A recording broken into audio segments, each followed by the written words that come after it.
तर शाहीर साहेबांनी मला एक प्रश्न विचारला. प्रश्न असा, दळण देणारी माहेर गेली पोळ्या शिल्लक आहेत पोटात. अरे पाहुणे घरी जेवायला बसले, गहू पिकत आहेत शेतात. हा, याचा अर्थ काय शाहीर साहेबांचं म्हणणं आहे. तर शाहीर साहेब, दळण दळणारी माहेर गेली म्हणजे आत्मा निघून गेली. आत्मा निघून गेली. हा, मुख्य माणूस म्हणजे शरीराच्या बाहेर निघतो तो आत्मा. आत्मा बाहेर गेली ती गेली. आणि मृत शरीरात जीव हा असतो तर तो पोळ्याचा शिजत असतात. मृत शरीरामध्ये जीव असतो तर पोळ्या शिजत असतात. पाहुण्या घरी जेवायला बसले, गहू पिकतात शेतात, म्हणजे संसार रूपी शेतामध्ये परमात्मा वास करत आहे. या संसार रूपी शरीरामध्ये, या संसार रूपी शेतामध्ये परमात्मा वास करत आहे, म्हणजे गहू शेतात पिकत आहे. हे त्या प्रश्नाचा अर्थ उलगडा. पण शाहीर साहेब, माझाही तुमच्यावरती एक चांगला प्रश्न आहे. आणि प्रश्न, अय रोशन भाऊ, काय ते माई सिट्टी मारते.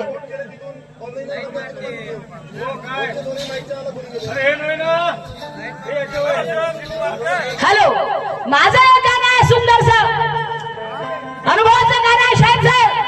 हा, तुम्ही तसा प्रश्न विचारला, माझ्या अनुभवाचं एक गाणं आहे, त्या अनुभवाचं गाणं तुम्हाला सोडायचं आहे. हा, आणि त्यानंतर मी छोटीशी प्रॅक्टिस सादर करणार आहे. का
माझी पाटील यांचे खूप खूप धन्यवाद.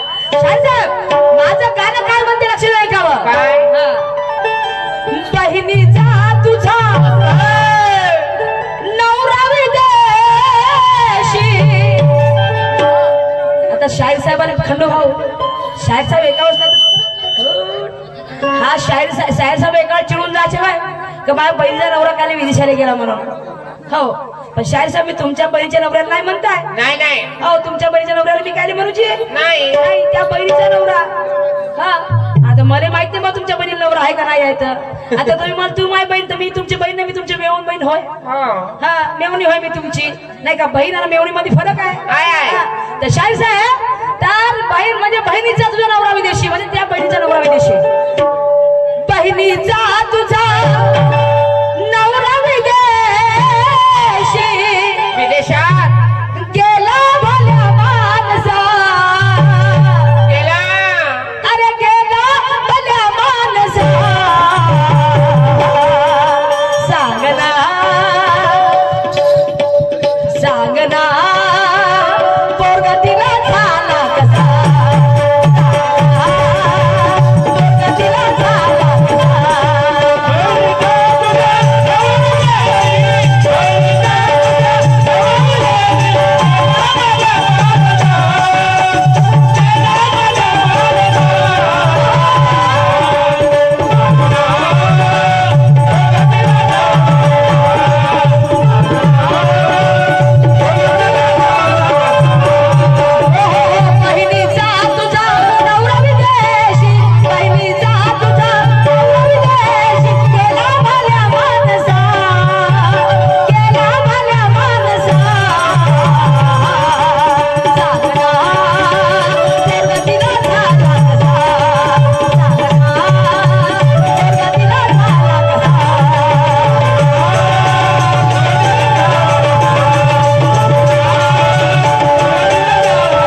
गेला भल्या माणसा सांग ना तिने पोरगा झाला कसा. बहिणीचा नवरा विदेशामध्ये गेला तरी तिने पोरगा झाला. हो आणि त्या नवरा विदेशाला गेला पण तो वापस आलाच नाही. लग्नापासून लग्न झालं आणि संगच गेला. तुरंत गेला आणि गेला तर घरी आलाच नाही तरी याच्या बहिणीने पोरगा झाला. कोणाच्या भावाच्या बहिणीला पोरगा झाला. हा तर शायर साहेब ते बहीण कोण तो भाऊ कोणता आणि तो जावई कोणता समजलं काय. आणि विदेश कोणत्या विदेशामध्ये गेला होता आणि पोरगा बिना नवऱ्याचा झालाच कसा. हो बिना नवऱ्याने पोरगा झाला कसा झाला. पोरगा तो विदेशाला होता तरी पोरगा तिने झाला तो कसा झाला तो सांगायचा पश्चिम. मी विचारतो कोणता आत्मा विचारतो टेस्ट मी विचारून अंदर की बात आहे ना. आता तशी सांगून राहिलं ना अंदर की बात आहे. समजलं काय. आणि टेस्टी बेबी ते सगुणातलं झालं. मी सगुण नाही विचारून राहिली मी निलगुण विचारून राहिली आहे. आता तो परदेशाला गेला तरी त्या बहिणीला नवरा पोरगा झाला. तो पोरगा कसा झाला स्पष्टीकरण करून दाखवचा. गुरुदासजी भाऊ बोलले याच्याकडून 20 रुपयाचं आपल्याला बिरसा मुंडाचं गाणं शेवट होईल आता नाही होत. आणि म्हणून म्हणायचं आहे सांग ना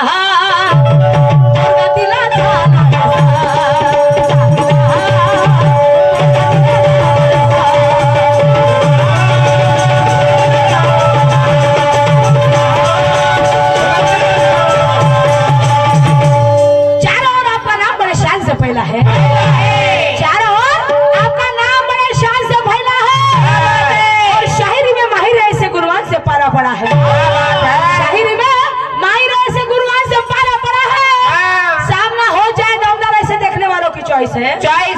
सामना हो जाए दमदार ऐसे देखने वालों की चॉइस है. और मेरे सवाल का जवाब देना बराबर मेरे सवाल का जवाब देना बराबर. ये हर एक किसी की ख्वाहिश है. ये हर एक किसी की ख्वाहिश है. ये हर एक किसी की ख्वाहिश है. म्हणून मला समोर काय म्हणायचं आहे.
लग्नाच्या पहिल्या कोणी सुहागरास होते का झाली. हे अंदर की बात आहे. हा नाताच्या घरची उलटी कोणाला पाण्याला लागली मोठी वरणीचं पाणी आळायला गेलं बापाचं लग्न पोराला केलं. ये अंदर की बात है तो वो भी अंदर की बात है. और ये शायर साहब बहुत ध्यानीवंत शायर है गुणीवंत शायर है. तो वो बताएंगे फिर मेरे को पलटाना शायर साहब अगले राउंड में. अजून मला एक गोष्ट सासरा भोगी सुनिये का तर म्हणजे सासऱ्या संग सुनेले भोगला. हा सासरा सुनीले भोगला पण कसा चांगला सासरा सुनी जवळ जाईल का नाही जाणार. तर तो सासरा म्हणजे त्याचा बाप पागल होता वेडा पिसा. कोणाचा त्या बहिणीचा बाप म्हणजे जो बाप होता तो बाप होता वेडा पिसा. हा तर त्या सुनीले भोगला त्या सुनीले त्या पोराचा बाप होता वेडा पिसा. हा तर त्याला सुनीले भोगला.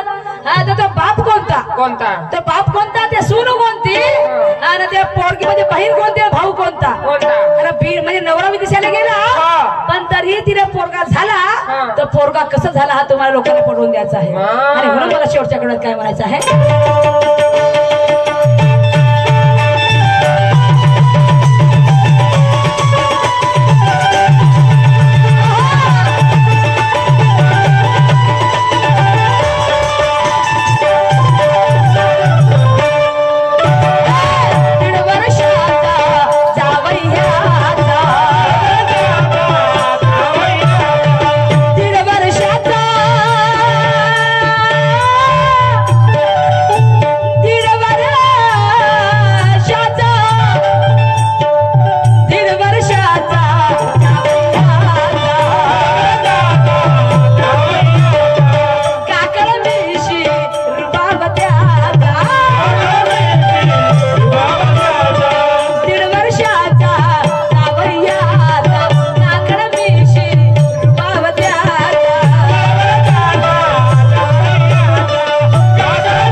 आणि त्याला काकड्या मिशा होत्या. एवढ्याले मोठे मोठे पोरं राहतात त्याला मिशा नाही येत नुसतं दूध बुरा राहते. माझा नवरा बाई 50 वर्ष येतात त्याला बाई दूध पुरा एवढ्या खुब्या आहेत. हो का? मग तू काय सांगताय ते एवढा काकडे विचारायच म्हणून त्याला काकड्या मिशा होत्या म्हणलं मी का पागलाव का? असं गाणं म्हणाले हा तो 1.5 वर्षाचा जावई होता. असं त्या भावाचा म्हणजे त्या भावाचा जावई होता 1.5 वर्षाचा आणि त्याला होता काकड्या मिशा मिशा. आणि तो असा रुबाबात चाले बिलकुल. अरे बापरे. आणि तो गेला मग विदेशामध्ये तो गेला विदेशामध्ये आणि विदेशामध्ये गेला तर वापस आलाच नाही. नाही तर तो 1.5 वर्षाचा जावई कोणता? ओके मग 1.5 वर्षाचा जावई कोणता? कोणता? आणि त्या 1.5 वर्षाच्या जावयाला होत्या काकड्या मिशा. त्या काकड्या मिशा कशा होत्या असं. हो. अरे बिना नवऱ्यानं म्हणजे त्या जावई विदेशामध्ये होता तरी इथे पोरगा झाला याच्या बहिणीने. अरे बापा रे. तर तो पोरगा कसा झाला हे समजून सांगायचं. तो भाऊ कोणता ते बहीण कोणती क्या बात है. सासरा कोणता?